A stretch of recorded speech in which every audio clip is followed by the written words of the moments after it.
Hey guys, DT Rockstar 1 here. Thank you again for checking out this channel. Today we are talking about one of GM's first attempts at making a mid-engine Corvette. It was codenamed the XP880, and they later renamed it to the Astro 2.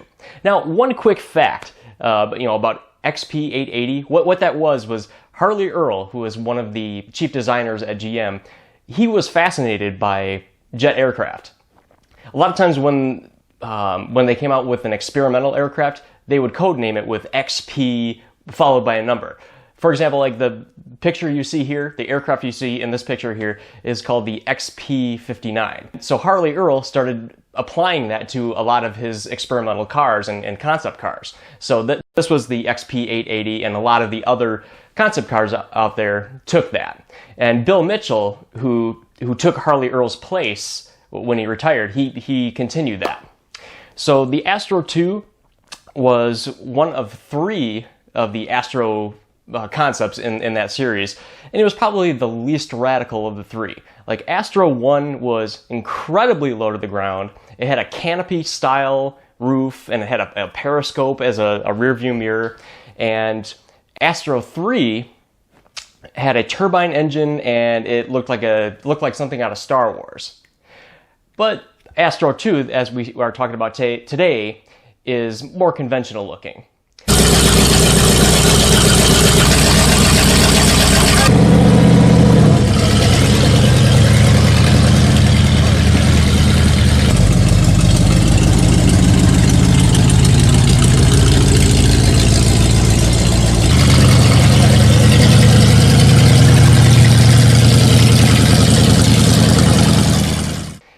I'm seeing a little bit of Lamborghini Miura influence in the design. Does anybody else see that? I think the Lamborghini Miura was first revealed a couple years before the Astro 2.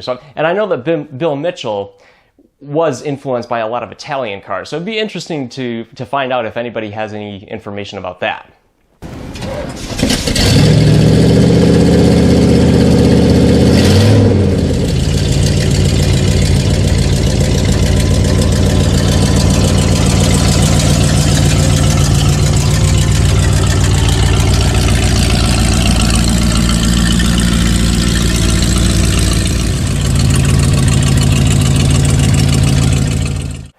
The Astro 2 was kind of an answer to the Ford GT40.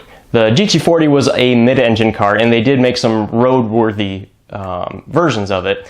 And so GM thought, hey, we want to be part of this mid-engine trend as well. So that's one of the reasons that they did the Chevy Astro 2, as well as many of the other mid-engine Corvette concepts.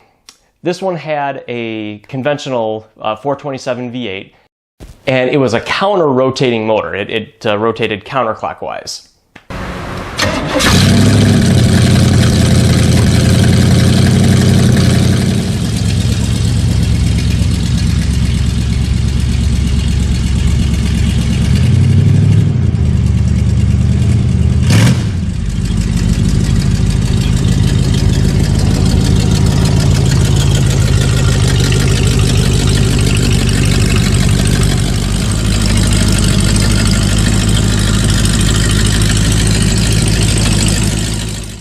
It was built in a rather short amount of time, and pretty cost effectively too, because of the use of off-the-shelf parts. They used a lot of parts from the GM parts bin to build this car. So yeah, they were able to build it very quickly and very cost effectively. Surprisingly, it actually used a 2-speed automatic from the Tempest. And the Tempest was already out of production at the time. So it had some outdated parts too.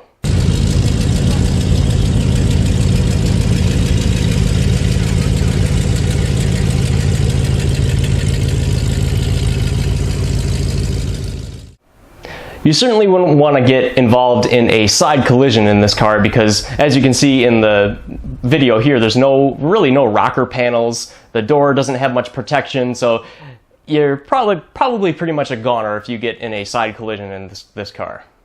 And you're sitting incredibly low to the ground.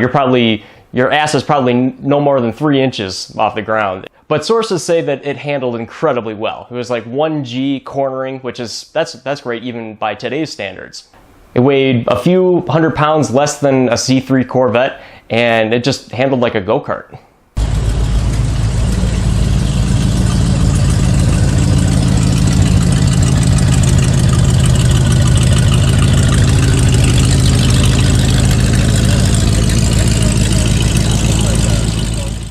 Even if these cars aren't going very fast, it's such a special thing to see these historic, one-of-a-kind vehicles come to life and drive around in motion. And that's what I want to bring to you guys. So I definitely want to thank you guys for all the support and giving a thumbs up and leaving all the comments. Really, thank you guys for supporting this channel. Want to thank everybody from General Motors for helping me get all this great footage, for preserving these cars and helping me get all my facts straight and everything. So guys, thank you so much.